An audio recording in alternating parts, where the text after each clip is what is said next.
Allegiant Air has been one of the biggest success stories in US aviation history thus far. In October 2024, the airline operated its first revenue flight of the Boeing 737 MAX 8. What does the 737 MAX offer for Allegiant? Will Allegiant be able to make money with the 737 MAX? Is the 737 MAX the right aircraft for Allegiant's future? Join me as we'll answer all those questions and evaluate this new chapter for Allegiant Air. So without any further delay, let's go ahead and get started, everybody. It's safe to say, everybody, that Allegiant Air has been a huge success story in the United States over the last several years. I'm really excited to evaluate this new chapter for them, as the Boeing 737 MAX can really change the game for Allegiant, and we have a fantastic article from Simple Flying to go over, and I'll provide some analysis at the end as well. I hope all of you are excited for this today, and without any further delay, let's go ahead and get started. As former all-Airbus, Allegiant launches first Boeing 737 MAX 8-200 service. Allegiant Air has introduced its first ever Boeing 737 MAX 8-200 in the service as the airline officially begins transitioning from an all-Airbus A320 CEO family fleet to a mixed manufacturer fleet, putting its MAX 8-200 through its paces. According to Flight Radar 24 data, the Allegiant Air 737 MAX 8-200, registered as November 811 November Victor, entered service on October 20 when it flew from Orlando Sanford International Airport to Greenville Spartanburg International Airport. Boeing delivered the aircraft on September 9th, 4 days before its International Association of Machinists and Aerospace Workers IAM District Lounge of 751 and District W24 began their strike. On the same day, the Boeing 737 MAX 8-200 has completed 3 other itineraries, including the return flight from Orlando to Greenville Spartanburg and a round trip from Orlando Sanford to Akron Canton Airport. On October 21, the Allegiant aircraft will fly another 4 flights, visiting Roanoke Regional Airport and Memphis International Airport as the airline continues to utilize its 737 MAX 8-200. Seemingly, the aircraft will be based at Orlando Sanford International Airport, since for the next 2 days it will end and begin its day at the Floridian Airport, Flight Radar 24 schedule shows. Expanding 737 MAX 8-200 fleet. Allegiant Air, which became the first U.S. airline to operate the 737 MAX 8-200, not the 737 MAX 8, with the introduction of November 811 November Victor, should take delivery of 3 more Boeing 737 MAX 8-200s before the end of the year, according to Cushing Aviation estimates. Other 737 MAX 8-200 operators include Ryanair and its group airlines Buzz and Malta Air and Acer Air. I've never heard of that airline. With Boeing having delivered 173 aircraft of the type, Shanked Air Aviation fleet data showed. Nevertheless, Allegiant Air's 3 737 MAX 8-200s that Boeing should deliver before the end of the year has already operated their first flights. Shanked Aviation records revealed that November 810 Mike Golf will be delivered around October 2024, November 812 November Victor should be delivered in November 2024, and November 813 November Victor should be delivered in December 2024. And of course, we have November 814 November Victor as well. Allegiant Air ordered 100 737 MAX aircraft, 50 options, including 737 MAX 7 and 737 MAX 8-200 in January 2022. Then the airline said that it would take its first group of aircraft in 2023, with Boeing delivering the remaining aircraft in 2024 and 2025. The order marked a significant shift for the airline, which until that point has only operated second-hand Airbus A320 CEO family aircraft, including the Airbus A319 CEO and Airbus A320 CEO. At the time, I think it's Mukra Galsher, the now former president and chief executive officer of Allegiant Air, said the airline has always been optimistic about its fleet, and the first direct order from manufacturer, Boeing, was no exception. Quote, "While the heart of our strategy continues to center on previously owned aircraft, the infusion of up to 100 direct from the manufacturer's 737s will bring numerous benefits for the future, including flexibility for capacity growth and aircraft retirements, significant environment benefits, and modern configuration and cabin features for our customers will appreciate." In September 2023, Allegiant Air amended its initial order. Not only did it opt for more 737 MAX 8-200s instead of the 737 MAX 7, which is yet to be certified by the Federal Aviation Administration, but the carrier also added 30 more options to the initial 50 preliminary orders that it placed with Boeing. Intensifying schedule.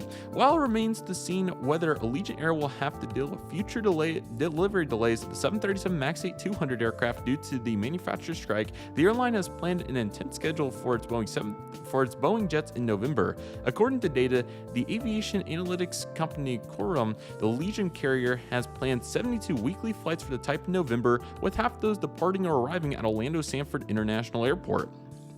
For now, Allegiant Air and many other Boeing customers hope of deliveries picking back up, with the machinists improving the new tentative agreement between the manufacturers and the union, which is announced on October 19th. The union's member will head to the polls on October 23rd.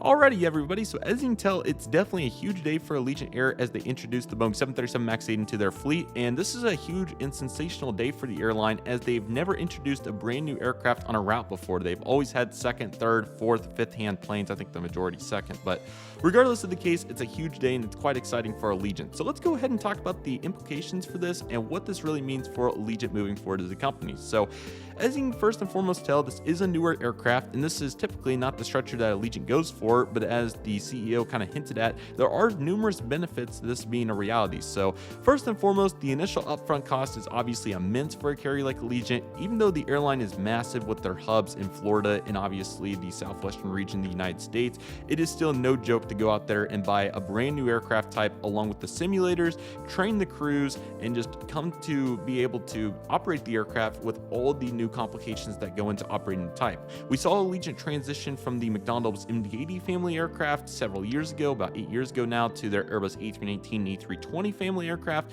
and it honestly took quite a while for them to do that, and I think it really went well that they spread out the cost of that, obviously with just how much as that costed for the airline, and they obviously weren't in the position they are now at that time. So now with more resources to work with, I think we're going to see a fairly seamless transition. It will take time obviously to go from the Airbus A320 family aircraft to now the Boeing 737 MAX family aircraft. So first and foremost, what really strikes a chord with this is definitely the fact that obviously the 737 MAX has had several issues over the last several years. Obviously, we've seen the groundings of the aircraft and we've seen what's went into that. So one can only assume that Allegiant Air got a hefty discount when they wanted to order brand new aircraft, and obviously a large quantity of them with over 100 here. So it's definitely noteworthy in that department with the 737 MAX 8s. And obviously this is the 200 variant as well, which is super important to note. We have other US carriers like American, Southwest, and United operating the MAX 8, which is about 100 and I think it's 75 seats or so. Somebody feel free to correct me. But as of for the 737 MAX 8-200, I believe the 200 stands for 200 seats, which is a hefty amount on a Boeing 737, originally an 800 frame, now the MAX 8, of course. So it's definitely impressive they're getting in this many seats, and I think this will end up being pretty successful. Now, as for the difference between the MAX 8-200 and the MAX 7, I think Allegiant ultimately is probably going to want to go for more MAX 8-200s, and this is why. Obviously, the capacity jump is substantial going from the Airbus 319 and 320 aircraft. Obviously, it's anywhere from 25 to maybe even 60 seats, depending on what exact model we're talking about. That's a substantial difference, up to 25%. So obviously, Allegiant's going to have to optimize their network to be able to make the most of this. But with the 737 MAX 7, we don't even know when that's going to get certified. Southwest is in the same boat here, so we kind of talked about that previously. But who knows what the future of the MAX 7 is going to look like and if it will get certified anytime soon. So with it not even getting certified, there's other complications that go into it as well that one could assume. With the large engines on that frame of originally what was the 737-700, I think there's going to be inefficiency issues just from the outside looking in. And then also what will be a huge factor with Allegiant is how many seats they're going to choose to put in it. If they put over 150 seats, they're going to have 4 flight attendants. That's obviously a huge investment resource-wise. So would more seats in the 737 frame or the 700 frame make up for that? Now, it would be really close whether they were able to have more than 150 or not. Personally, I'd go for 149 or so and call it good. But again, more logistics that I'm unaware about that go into the 737 MAX 7 and what complications come with that. So it's definitely important to think about that. So getting back a little bit to the historical view to obviously see where Allegiant's logic is, the MD-80 was a little bit of a wreck, and the reputation for Allegiant certainly wasn't at its all-time high due to that.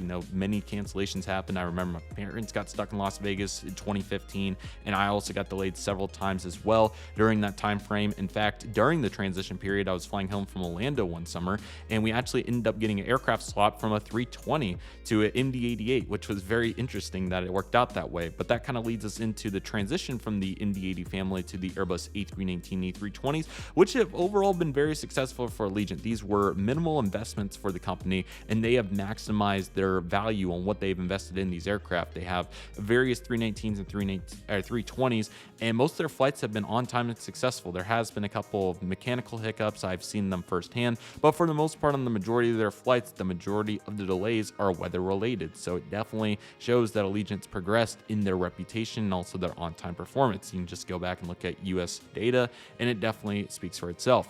That takes us on to the 737 MAX, which I do think will be pretty smart for Allegiant. We've obviously seen carriers like Southwest, United, and American be very successful with the aircraft so far, excluding obviously the unfortunate incident with regards to on-time performance and the aircraft being operational. That's what I was getting to with that. But yes, what's happened with 737 MAX is frustrating. We obviously saw what happened with the door on the MAX 9 previously as well.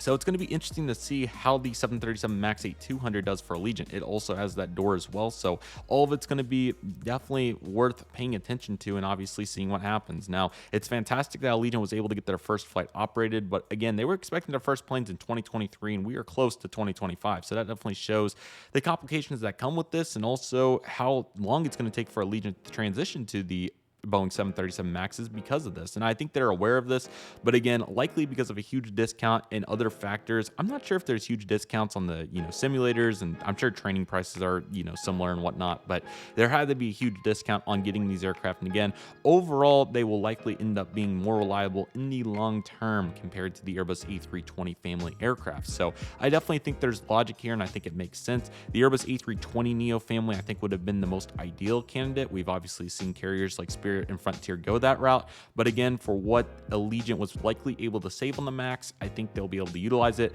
Plus, they can probably fly less frequencies to some cities. I mean, obviously, US travel is going to continue to grow, so that's not going to be every case, but there will be some flights and, some longer ones maybe where 200 seats twice a week might be enough. We'll have to see what happens exactly, but this is a nice little kick up from the Airbus 320 and long term for some routes on the 319. I would love to see these operating like Tulsa to Orlando and Tulsa to Los Angeles. I think there's a bunch of markets out there, and even some of your longest ones like Minot to Tampa, for example, that really makes sense twice a week on a 200-seat plane, and I think that's really going to go well for Allegiant.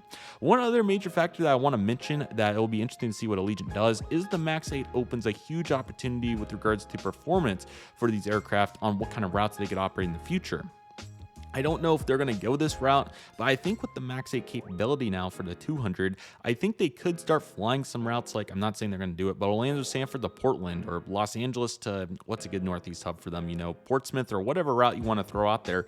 I think they would have the capabilities now of making that a reality, which is super cool to think about, and it's definitely quite an exciting time. So I think that some of those routes could be very profitable for Allegiant. Obviously keeps the plane in the air for a long period of time. It'd take almost a whole day to complete some of these segments, so you'd have to go the breeze route and fly, like, I'm just giving an example, Hartford, Savannah, Los Angeles, Savannah, Hartford, or whatever combination you want to throw out there. So you'd have to be very smart with the logistics.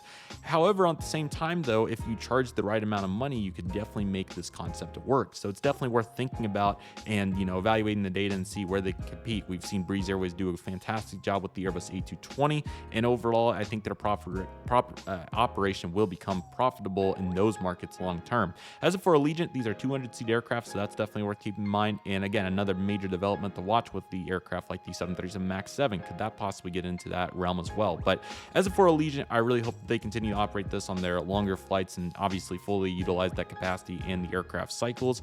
There are so many factors that go into this discussion, so we could sit here all day and talk about it. But as for Allegiant, I think they're going to be very successful here. I don't think they're going to have many mechanical issues, luckily, once they get it all streamlined and all that, which it's been trending in the right direction. So that's definitely huge for Allegiant.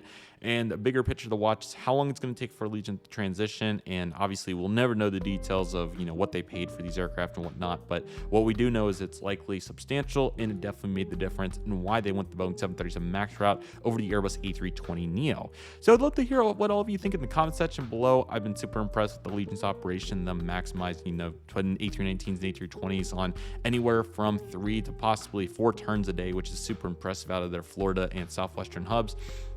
I also have a variety of really unique routes, and it'll be interesting to see where all they utilize this aircraft. I think Orlando, Tampa are definitely the first two that make sense.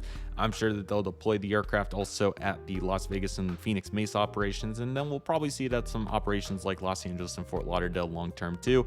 Destin will be interesting. I'm eager to keep up with that and see what happens, but again, I do think this aircraft adds potential that Allegiant's never had before into the network, and I'm really eager to see how they'll utilize it and what they'll do. So we have more Allegiant planes to look at least from the aviation enthusiast perspective. That's definitely exciting, but let me know what you all think in the comment section below. But nevertheless, that'll do for today's video, everybody. Thank you all so much for watching. I want to thank each and one of you for watching. My name is Redriveraviation. Take it easy, everybody. Stay safe. Trust the process. Do you love and love you do. My name is Redriveraviation. I want to thank you all so much for watching, and I'll see you all soon as Redriveraviation is signing off.